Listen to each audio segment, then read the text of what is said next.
नमस्कार, मैं डॉक्टर निशी केसरी, सूत्रकृमि विभाग की वैज्ञानिक हूँ, डॉक्टर आरती सिंह कोसा में। मैं आज आपको इंटीग्रेटेड निमेटोड मैनेजमेंट इन इंटीग्रेटेड फार्मिंग सिस्टम आपकी ट्रेनिंग का टॉपिक है। उसमें निमेटोड की मैनेजमेंट, निमेटोड यानी सूत्रकृमि जैसा कि नाम से आप जान रहे हैं, सूत्र मीन्स धागा, कृमि मीन्स कीड़ा या वर्म। तो सूत्रकृमि जैसा आप हो सकता है बहुत सारे लोग नहीं जानते होंगे। तो ये सूत्रकृमि या निमेटोड जो होता है वो सबके शरीर में भी पाया जाता है, पौधों में भी पाया जाता है। जैसे बच्चों को कीड़ा हो जाता है पेट में, उसके पेट में दर्द होता है तो डॉक्टर बोलते हैं कि पेट में कीड़ा हो गया है, तो ये भी एक तरह का सूत्रकृमि है। पर पौधों में पाए जाने वाले सूत्रकृमि काफ़ी छोटे होते हैं, सूक्ष्मदर्शी होते हैं, इनको माइक्रोस्कोप के बिना आप नहीं देख सकते हैं। पर जो मनुष्यों में या पशुओं में होते हैं या कीड़ों के ऊपर भी आक्रमण करते हैं, तो इन सब का आकार काफ़ी बड़ा होता है। इसे आप डायरेक्ट अपनी आंखों से देख सकते हैं। तो सबसे पहले जानते हैं कि निमेटोड होता कैसा है। ये आप देख रहे हैं, ये एक रेखा चित्र है, बनाया गया है ताकि आप इसे समझ सकें। एक बेलनाकार सांप के जैसा दिखने वाला और सांप की तरह ये चलता भी है। इसके मुंह में आप देख रहे हैं कि एक स्टाइलेट होता है, एक तरह का भाले के आकार का अंग होता है इसके मुंह में, जिससे ये पौधों के कोशिकाओं के ऊपर छेद करके और उससे उसका द्रव निकाल लेता है और पौधों को नुकसान पहुंचाता है। क्योंकि जब कोशिकाओं से द्रव निकल जाते हैं तो कोशिका मर जाता है, जिसके कारण पौधे मिट्टी से अपना भोजन नहीं ले पाते हैं, पानी नहीं ले पाते हैं, जिसके कारण उनकी बढ़वार रुक जाती है, पत्ते पीले पड़ जाते हैं। और दिन के वक्त आप देखेंगे कि कुछ पौधे मुरझा गए हैं, तो ये एक आप सोच सकते हैं कि उसमें निमेटोड का आक्रमण हो सकता है। ये काफ़ी इसका जो आकार होता है बेलनाकार होता है, इसलिए इसको राउंड वर्म भी बोलते हैं। और ये जैसा कि मैंने बताया कि पशुओं में भी होते हैं, मनुष्यों में भी पाए जाते हैं, कुत्ते बिल्ली सभी में पाए जाते हैं, यहाँ तक कि चिड़िया और जितने भी दुनिया में कीड़े हैं या फल हैं, सब में ये पाए जाते हैं। कुछ निमेटोड जो होते हैं वो प्रेडेटर होते हैं, यानी इनके मुंह में दांत होता है जो दूसरे निमेटोड को खाते हैं। कुछ निमेटोड पशुओं दूसरे निमेटोड को खाते हैं और ना किसी के ऊपर आक्रमण करते हैं। ये बैक्टीरिया और फंजाई खाते हैं जिनके मुंह में भाले के आकार का अपने होता है और ये सीधा सीधा उसे खा लेते हैं। जितने भी प्लांट पैरासाइट है यानी पौधों को जो नुकसान पहुंचाते हैं उसमें ये स्टाइलेट होता है।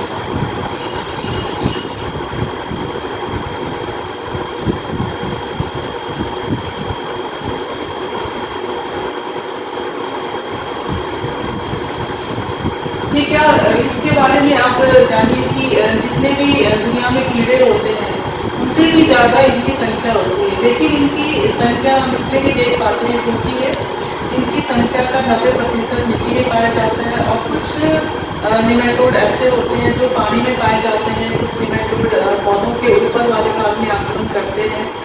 तो इनकी आकार के कारण हम इन्हें नहीं जान पाते हैं, लेकिन इनकी जो संख्या है वो दुनिया में सबसे ज़्यादा होता है। ये आप देख रहे हैं कि ग्रास होपर में निमेटोड लगा हुआ है, ग्रास होपर को मार दिया है। ये भी एक तरह का निमेटोड ही होता है। ये मच्छर का लार्वा है जो आप देख रहे हैं कि जब छोटे होते हैं तो मच्छर के लार्वा जहाँ भी गड्ढों में या कहीं भी पानी जमा होता है तो उसमें इस तरह का लार्वा आप देखते होंगे।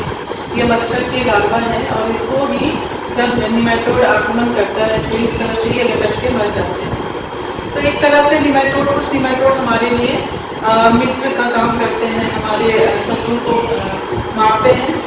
इनकी लाइफ साइकिल ऐसी होती है कि ये अंडा देता है और अंडा देने के बाद इसके अलग अलग स्टेज होते हैं जिसको कि हम जुवेनाइल कहते हैं। जुवेनाइल का मतलब जो एडल्ट होता है उसी के जैसा होता है, छोटा बच्चा भी, पर वो साइज में छोटा होता है। तो धीरे धीरे जब बड़े होते हैं तो एडल्ट होने पर ये मादा और नर यानी मेल और फीमेल में डिफ्रेंशिएट हो जाते हैं।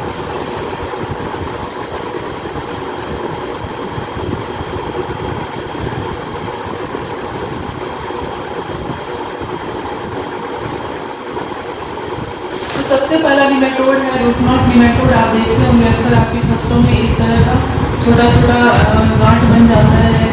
जितने छोटी फसल होती है उसमें छोटी गांठ बनती है, बड़ी फसल होती है जैसे कि केला या फिर जितनी भी आपके लता वाली फसलें हैं जैसे कि नेनुआ है, परवल है, उनमें बहुत मोटे मोटे गांठें बन जाती हैं क्योंकि उनकी जड़ों में टिश्यू बहुत ज़्यादा होते हैं। ये देखिए ये रूट नॉट निमेटोड यानी जड़ गांठ से जो आक्रमण होते हैं, देखिए छोटे छोटे गांठें बन जाती हैं गाजर में, इस तरह की जड़ें फट जाती हैं। ये ब्रिंजल की जड़ है, ये ग्लैडियोलस की है। तो जब हम इसको माइक्रोस्कोप में देखते हैं तो इसके अंदर ये एरंडे होते हैं। ये देखिए ये इसका फीमेल है।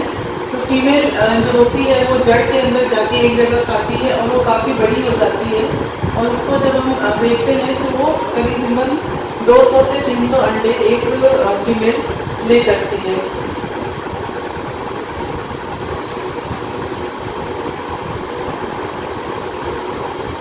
इसके अलावा दूसरा सूत्रकृमि है रेनिफॉर्म निमेटोड। ये इसका आकार बिल्कुल किडनी के जैसा होता है, इसीलिए इसको रेनिफॉर्म निमेटोड कहते हैं। और इसका शरीर जो होता है वो 2/3 भाग बाहर होता है और 1/3 भाग अंदर होता है, जिससे कि ये पौधों से अपना जीवन चक्र चलाता है, लेकिन ये जिंदगी भर एक ही जगह रहता है। असल में ये मादा है, जो मादा होती है यानी फीमेल होती है वही इसके ऊपर आक्रमण करती है। ये इसके अंडे हैं जो दिख रहे हैं। तो ये रेनिफॉर्म निमेटोड ये भी करीब करीब सभी फसलों के आक्रमण करता है।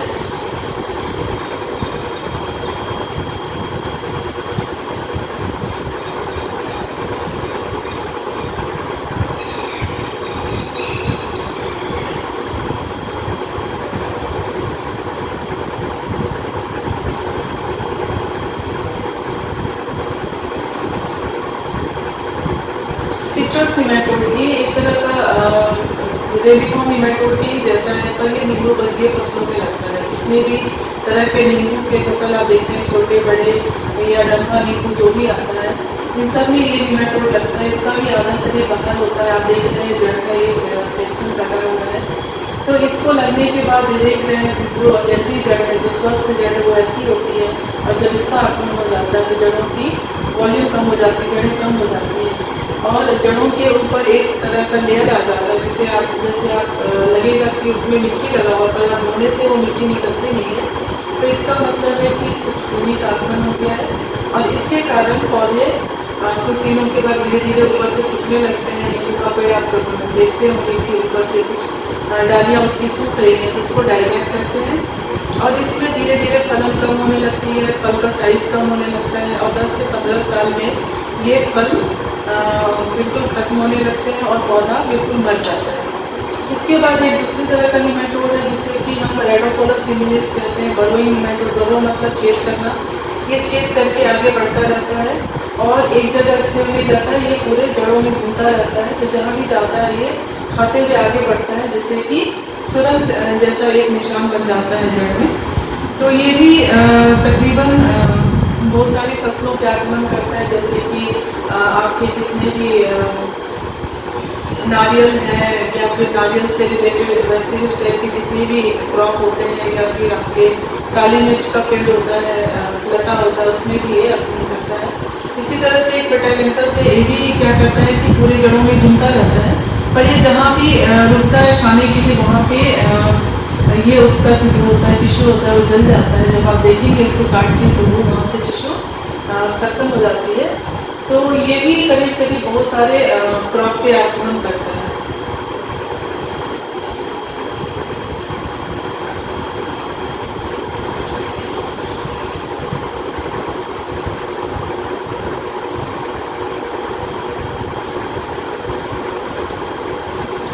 इसके बाद है ये पैडी में यानी धान के खेतों में आपने देखा होगा कि कभी कभी पौधों की जड़ें कमज़ोर हो जाती हैं और पौधे गिर जाते हैं ज़्यादा बारिश होने पे। तो ये आप देख रहे हैं कि ये फोटो में जो 4 फोटो है इसमें सबसे पहला वाला वो हेल्दी है, स्वस्थ है, और 3 जो दिखा रहे हैं इसमें डिजीज लगा हुआ है। तो ये निमेटोड काफ़ी लंबा चौड़ा होता है, इसको हर्ष मैमेला कहते हैं या राइस रूट रॉट कहते हैं, यानी रूट को जो सड़ा देता है वैसा निमेटोड है ये। तो तो इसमें भी आप देखेंगे कि इसके लिए हम पानी में जो कुछ पानी के लिए जो कंपोस्ट हम यूज़ करते हैं उसके हम जो हरी खाद होती है उसको हम यूज़ करके इसको बचा सकते हैं। इसके अलावा ये बहुत इंपॉर्टेंट डिजीज़ है जो गेहूँ में पाई जाती है। इसमें भी आप देख रहे हैं कि पहला वाला बाली जो है ये स्वस्थ है, बाकी 3 बाली जो काफ़ी खुली हुई है और चौड़ी सी दिख रही है, इसके अंदर गेहूँ के दाने नहीं हैं। आप देख रहे होंगे यहाँ गेहूँ का दाना स्वस्थ दाना रखा हुआ है। यहाँ पे ये आप मतलब संक्रमित दाने हैं जो काले हो गए हैं। इसमें गेहूं का कुछ भी ये चीज़ नहीं है, इसमें बस नेमाटोड के बच्चे हैं जो पानी में जब जाते हैं बीज के साथ, जब आप सोइंग करते हैं, बिजाई करते हैं, तो ये भी उसके साथ स्वेलिंग हो जाता है पानी से, और पानी मिलने के बाद ये सारे बच्चे उससे निकल आते हैं और स्वस्थ पौधों के ऊपर आक्रमण करते हैं। ये आप देख रहे हैं पौधे, तो इसमें क्या होता है कि जड़ को ये आक्रमण करता है और धीरे धीरे जैसे बालियाँ ऊपर जाती है, बाली के साथ ऊपर चला जाता है और स्वस्थ जैसे बाली ग्रेन्स बनता है, जो दाने बनने लगते हैं, तो सबसे पहला स्टेज दूध वाला स्टेज होता है, उसी को ये खा लेता है तो दाने नहीं बनते हैं और फिर ये अपना संख्या बढ़ाने लगता है। ये आप देख रहे हैं कि यहाँ पे जाल जैसा निकला है, दोनों यही दाने हैं जिसे कि सीड बॉल कहते हैं, और इससे बहुत सारे सूत्रकृमि बाहर निकल रहे हैं। जब ये पानी में फूल जाता है और आप उसको छेद करते हैं तो ये दाने निकलने लगते हैं। इसमें आप देख रहे हैं कि रूट नॉट जो जड़ गांठ सूत्रकृमि है, जो कि पौधों की जड़ों में गांठ बनाता है, ये धान में भी बनाता है। तो धान में क्या होता है कि अगर बीच वाली जड़ों में इन्फेक्शन है तो ये बीच में पूरी स्वेलिंग हो जाती है, अगर साइड में है तो ये हुक के आकार का बन जाता है।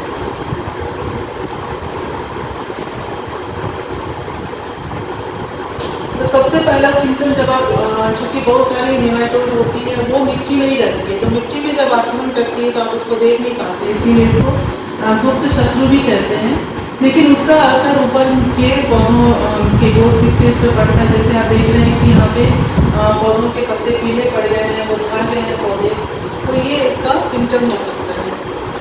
हालांकि ये सिम्टम न्यूट्रिएंट की कमी से भी हो सकता है। तो इसमें भी आप देख रहे हैं कि पैचीनेस हो गई है और कहीं कहीं पौधा नहीं है।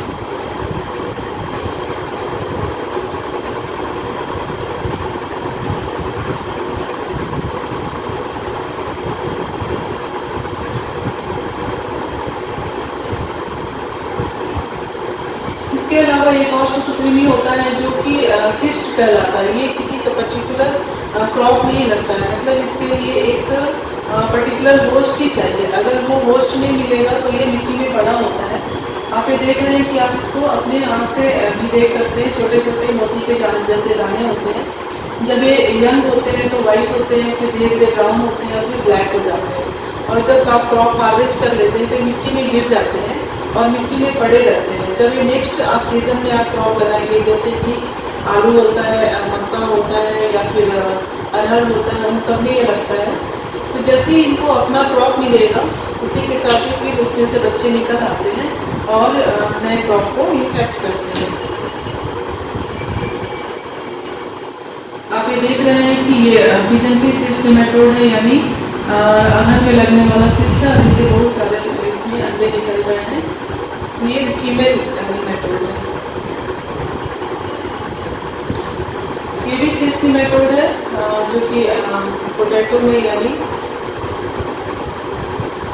आलू में आक्रमण करता है। इसके अलावा पैडी में एक और नेमाटोड होता है जो कि मिट्टी में नहीं होता है, ये मिट्टी के ऊपर ही होता है और ये बाली को या तो खुलने नहीं देता या बाली खुल गई है तो उसको बंद करके रखता है, या कभी कभी बाली नहीं बनती। जैसे यहाँ आप देख रहे हैं कि बाली नहीं बनी है, इसमें केवल एक लंबा सा डंडा की तरह निकला हुआ है।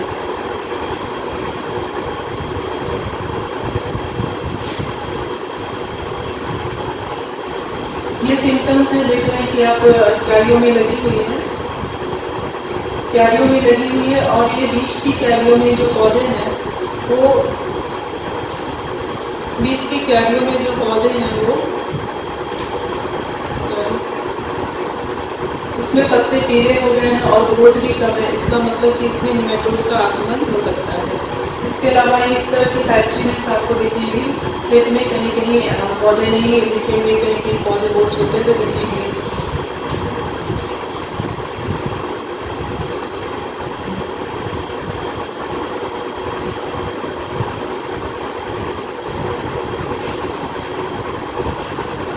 ये देखिए इसमें अगर बाली निकली है तो एक खुली गई है, और ये थोड़ी बाली बनी हुई है, खुली हुई है, लेकिन इसमें दाने नहीं लगे। कुछ धान के पत्तों में आप देखिए होंगे कि ऊपर में ये सफ़ेद सफ़ेद रंग का बन जाता है, इसको वाइट टिक बोलते हैं, यानी टिक इसका वाइट हो जाता है। ये भी एक तरह के निमेटोड से होता है, इसको कि फ्लैक्टॉइड्स भी से ही करते हैं। यहाँ आप देख रहे हैं कि जो पैडी की जो जड़ है, जिसमें कि बहुत ज़्यादा इन्फेक्शन हुआ, देख रहे हैं कि इतने छोटे छोटे छोटे छोटे गांठ बनी हुई है बहुत सारी, और जिसमें गांठ बन जाती है उसमें जड़ की कमी हो जाती है।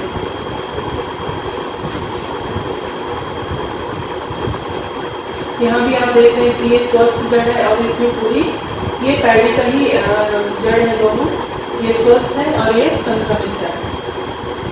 इसमें देख रहे हैं कि काफ़ी बड़े बड़े बॉल बन गई है। तो वो जब बॉल बनती है, नॉट गांठ जब बनती है, तो मान लीजिए 2-3 आसपास बनी, तो सब मिलकर एक बड़ी गांठ बन जाती है। एक गांठ भी आप जो देख रहे हैं इसमें करीब करीब 4-5 इसमें फीमेल होती है, जो कि इसको खाती रहती है।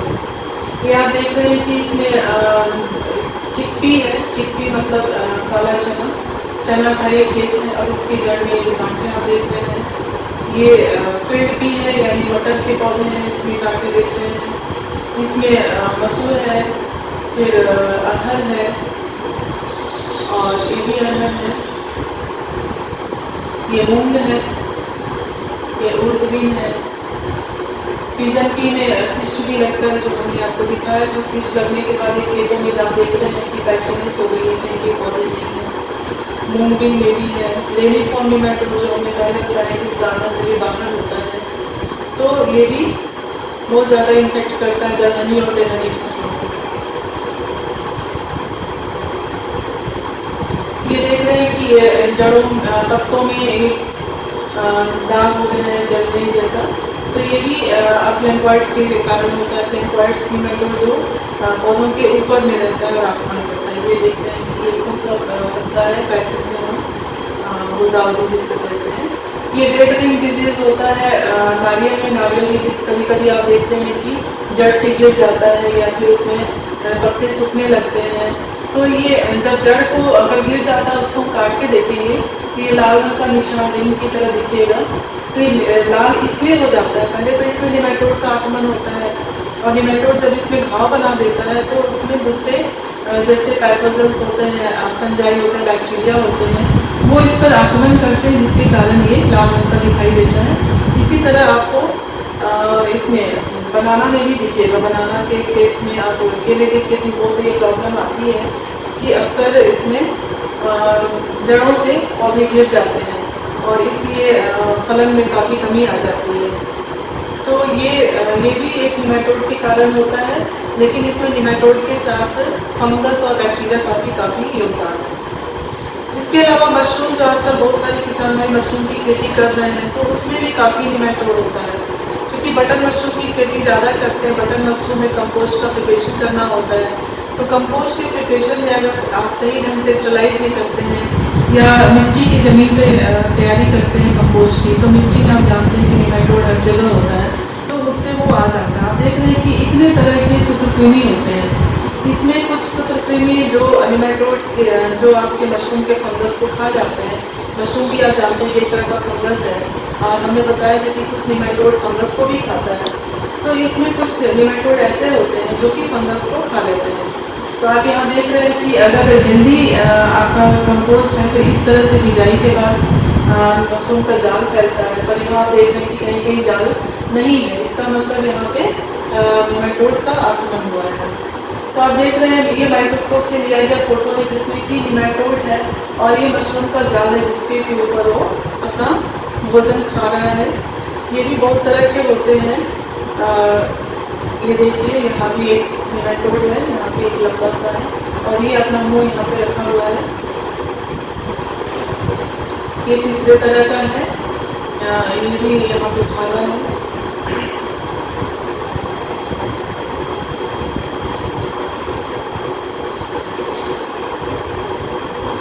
तो अब हम इसका मैनेजमेंट कैसे करें? मैनेजमेंट हमेशा ये कहते हैं कि किसी भी चीज़ को कंट्रोल करना मुश्किल होता है और कंट्रोल करने से हमारे इन्वायरमेंट पर भी नुकसान पहुँचता है, क्योंकि हर कोई भी जीव है तो उसका एक इम्पोर्टेंस है हमारे इन्वायरमेंट में।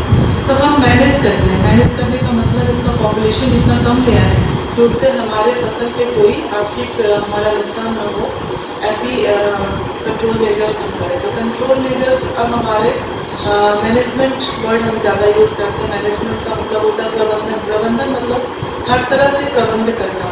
तो सबसे पहले हम क्या प्रबंध करेंगे? अपनी मिट्टी का प्रबंध करेंगे। मिट्टी को हम सही करेंगे, मिट्टी का सैंपल लेंगे। तो सैंपल लेने के लिए क्या होता है कि आप ऊपर से जो घास वाली मिट्टी होती है उसको हटा के, और जैसी क्रॉप लेगा, जैसी कोई छोटी क्रॉप है, सीजनल क्रॉप है, तो उसकी जड़ें बहुत ज़्यादा मिट्टी में नहीं जाती हैं। तो हम जितनी दूर मिट्टी की जड़ें हैं उतना ही दूर हम सैंपल लेंगे। 250 से 500 ग्राम लेंगे पूरे खेत में से 4-5 जगह से लेके, और उसको मिला के और उसमें से 250 या 500 ग्राम सैंपल लेके आप हमारे लैब में ला सकते हैं। हम उसको एनालाइज करेंगे कि इसमें निमेटोड है कि नहीं जो आपके फसल को नुकसान पहुँचाएगा। तो उससे क्या होगा कि आप अगर फसल में जो फसल लगाने जा रहे हैं उसका हम रिकमेंडेशन करेंगे कि इसमें आप क्या उपाय कर सकते हैं। तो कोई भी सिंगल प्रैक्टिस जो है वो निमेटोड को मैनेज नहीं कर सकती है। तो इसमें बहुत सारा चीज़ जैसे सैनिटेशन है, तो खेतों की सफाई रखना, मतलब जब आपके खेत में फसल नहीं है तो बहुत सारे खरपतवार उग जाते हैं, तो उसको उगने नहीं देना है, क्योंकि किसी खरपतवार पर भी वो अपना जीवन चक्र चलाता है। तो इस तरह से उसकी पॉपुलेशन उसमें बढ़ जाती है। रोटेशन करना है, मतलब जब आप धान वाली फसल लगा रहे हैं तो उसके बाद दलहनी फसल लगाइए, फिर उसके बाद दलहनी फसल लगाइए। इन बीच में कभी ऐसा फसल भी लगाइए जैसे हरी खाद की फसल है या फिर सरसों की फसल है जो कि निमेटोड को मारती है। तो ऐसे फसल से हम क्रॉप रोटेशन करेंगे। फैलो छोड़ना, फैलो का मतलब होता है खेत को खाली छोड़ना। कभी अगर बहुत ज़रूरी नहीं तो खेत को आप खाली छोड़िए और उसकी गहरी जुताई करिए, ताकि जो मिट्टी में पड़े हुए कोई भी फंगस, बैक्टीरिया, निमेटोड के जीव हैं, अंडे हैं, उसके बच्चे हैं, तो उससे वो मर जाते हैं। रेजिस्टेंस का मतलब होता है कि कोई फसल ऐसी होती है जिसमें कि कोई भी जो हानिकारक जीव है उसका असर नहीं होता है। तो ऐसे हम लोग बहुत सारे साइंटिस्ट उसमें डेवलप करते हैं। तो अगर ऐसी वैरायटी आपको मिल जाती है तो आप उसको ज़रूर लगाएं। सोलराइजेशन मतलब धूप की गर्मी का इस्तेमाल करके हम कैसे करें आगे मैं बताऊँगी। और केमिकल्स हम लोग इसमें क्रॉस में इसलिए लगाया है कि केमिकल्स हम कम से कम इस्तेमाल करें, ज़रूरत पड़े तब हम इस्तेमाल करें, जब हमें लगे कि हमारा नुकसान बहुत ज़्यादा हो रहा है। तो सोलर यूनिट को हम कैसे इस्तेमाल करेंगे? सबसे पहले समर प्लानिंग करेंगे जब अप्रैल और मई में। जून में तो बारिश हो जाती है, अप्रैल मई में काफ़ी धूप होती है। अगर आपका खेत खाली है तो आप गहरी जुताई करके इसको छोड़ सकते हैं। इसके बाद ये है सॉइल सोलराइजेशन। मल्चिंग करते हैं। मल्चिंग मतलब आप इसको वाइट कलर का पॉलीथीन से, सफ़ेद पॉलीथीन जो मोटा वाला आता है उससे आप ढक सकते हैं, लेकिन ये बड़े फील्ड में संभव नहीं है, काफ़ी कॉस्टली हो जाएगा। तो इसको हम रिकमेंड करते हैं नर्सरी सॉइल के लिए। नर्सरी में जब आप पौधे तैयार करते हैं तो उसमें आप जब नर्सरी की मिट्टी को अच्छी तरह से मिला के और उसमें आप थोड़ी नमी बनाए रखें। नमी बनाना बहुत ज़रूरी है। तो नमी बनाने के लिए आप पानी का इस्तेमाल कर सकते हैं, साथ साथ उसमें फॉर्मेलिन मिला सकते हैं 30 मिलीलीटर प्रति लीटर पानी के हिसाब से। ठीक है, तो 30 मिलीलीटर फॉर्मेलिन जो कि आपको किसी भी केमिकल की दुकान में मिल जाएगा, और उसमें 1 लीटर पानी में मिला के आप मिट्टी को गीला कर दीजिए और उसके ऊपर पॉलीथीन की चादर बिछा के चारों तरफ से अच्छे से ढक दीजिए, ताकि हवा बाहर न जा सके और बाहर की हवा अंदर न आ सके। ऐसा करके आप 5-6 दिन छोड़ दीजिए, और 5 से 6 दिन के बाद आप जब निकालेंगे इसको, या 10 दिन के बाद निकालेंगे, तो अंदर में जितने भी कीड़े होंगे, अंडे होंगे, वो सब मर जाएंगे। और इसमें ध्यान रखने की ये बात है, निकालने के तुरंत बाद बिजाई नहीं करनी है। मिट्टी हल्की करके उसको 1 सप्ताह तक छोड़ देना है, ताकि अंदर की गर्मी निकल जाए, और तब आप उसमें बिजाई कर सकते हैं। नेक्स्ट है ऑर्गेनिक मैटर और एंड अमेंडमेंट्स। इसमें क्या होता है, जितनी भी खलियाँ हैं, जैसे सरसों की खली, नीम की खली, करंज की खली या अंडे की खली, जो भी खली आपको अवेलेबल है उसका आप इस्तेमाल कर सकते हैं। इससे क्या होता है कि धीरे धीरे न्यूट्रिएंट्स भी मिलते जाते हैं आपको मिट्टी में, मिट्टी रिच होती है और उसके बाद इससे कोई हानि भी नहीं होता है, जो कि आप केमिकल फर्टिलाइजर जब डालते हैं तो उससे हानि होती है। सैनिटेशन आप जान ही गए हैं, रोटेशन भी बता दिया। बायोलॉजिकल कंट्रोल कोई जैविक नियंत्रण मतलब एक जीव से दूसरे जीव का कंट्रोल करना। तो निमेटोड को भी जैसे आप यहाँ देख रहे हैं, फंगस का इसको कंट्रोल कर रहा है। फंगस कभी फंगस इसको खाता है, कभी ये फंगस को खाता है। तो वैसे फंगस का आपको फॉर्मुलेशन अगर मिल जाता है बाजार में, दवा अगर मिल जाती है, तो जैसे बीटी है, बैसिलस बीटी आपको बाजार में मिलती है, वो एक तरह का बैक्टीरिया है, तो उससे भी कंट्रोल होता है। ये आप देख रहे हैं कि ये भी बैक्टीरिया है, पास्चुरिया, जो कि इसके शरीर पे आके उसका सारा अंदर का पदार्थ निकाल के खा लेता है। इसके अलावा कुछ बेनिफिशियल निमेटोड होते हैं, मतलब कुछ निमेटोड ऐसे होते हैं जो अच्छे होते हैं, मित्र होते हैं, जो आपके दूसरे कीड़े को नाश करते हैं। जैसे आप देख रहे हैं ये एक कोई कीट का लार्वा है और पेपा है, इसके ऊपर ये अपना जीवन चक्र चलाता है। तो इस तरह से इन सब कीट को अगर हम मल्टीप्लाई कर सकें, ज़्यादा से ज़्यादा बना सकें, तो खेत में जब हम छोड़ेंगे तो ये इन्वायरमेंट फ्रेंडली मैनेजमेंट होगा, जैविक नियंत्रण। लेकिन जैविक नियंत्रण में बहुत सारे रिसर्च अभी करके बाकी हैं, क्योंकि फार्मर को तो तुरंत रेडीमेड चाहिए दवा। ये आप देख रहे हैं कि एक निमेटोड दूसरे निमेटोड को खा रहा है, इस तरह से भी जैविक नियंत्रण होता है। ये भी है एक तरह का जैविक नियंत्रण। इसके अलावा आप देख रहे हैं कि यहाँ गेंदे की फसल है, ये है सनयंत है, तो ढैंचा है। इन सब की खेती करने से हमें क्या होता है, ये हरी खाद होती है ढैंचा और सनयंत। और ये मैरीगोल्ड जो होता है गेंदा, इसकी जड़ से एक तरह का पदार्थ निकलता है जो कि मिट्टी में जितने भी कीड़े होते हैं उसको मार देता है। तो इसको हम बीच में लगा सकते हैं, सरसों की फसल को बीच में लगा सकते हैं अपनी मुख्य फसल के साथ। और ढैंचा सनई, इससे भी कुछ केमिकल निकलता है जो कि निमेटोड को मारता है, और इससे आपके खेतों की उर्वरा शक्ति भी बढ़ती है। इंटरक्रॉपिंग का मतलब होता है कि अपनी फसल के साथ कुछ ऐसा फसल लगाना जो कि उसको अपनी तरफ अट्रैक्ट कर ले, आपकी मुख्य फसल को नुकसान न पहुँचाए। जैसे आप चने के साथ सरसों की फसल लगा सकते हैं, मूंग के साथ या उर्द के साथ सौरगम लगा सकते हैं, और पिजन पी के साथ भी सौरगम लगा सकते हैं। तो सौरगम की फसल क्या होगी, ये अपने आप को ससेप्टेबल होती है, अपनी तरफ अट्रैक्ट कर लेती है और आपकी मुख्य फसल बच जाती है। और लास्ट में हम केमिकल कंट्रोल अपनाएंगे। केमिकल कंट्रोल कोई भी सूत्रकृमि के लिए स्पेशल नहीं बनी है, पर हम कार्बोफ्यूरॉन या फोरेट का इस्तेमाल कर सकते हैं। कार्बोफ्यूरॉन फ्लोराडाइन के नाम से दिखता है और फोरेट थाइमेट के नाम से दिखता है। हालांकि फोरेट अब बैन होने वाला है, लेकिन कार्बोफ्यूरॉन का आप इस्तेमाल कर सकते हैं। फिर भी इसमें दिक्कत ये आती है कि अगर आपकी फसल में जड़ गांठ का सूत्रकृमि का बहुत ज़्यादा आक्रमण हो गया है, तो इस केमिकल से के अप्लाई करने से भी कुछ खास फायदा नहीं होता है। इसीलिए हम रिकमेंड करते हैं कि जब आप फसल लगाते हैं उससे पहले मिट्टी की आप पूरी अच्छी तरह से ट्रीटमेंट कर लीजिए। इसके अलावा आप सीड ट्रीटमेंट कर सकते हैं कार्बोसल्फान से या नीम सीड कर्नल पाउडर से। कार्बोसल्फान तो आपको बाजार में मिल जाएगा, जिसको कि 3% AI मतलब 3% इसका इस्तेमाल करते हैं दवा।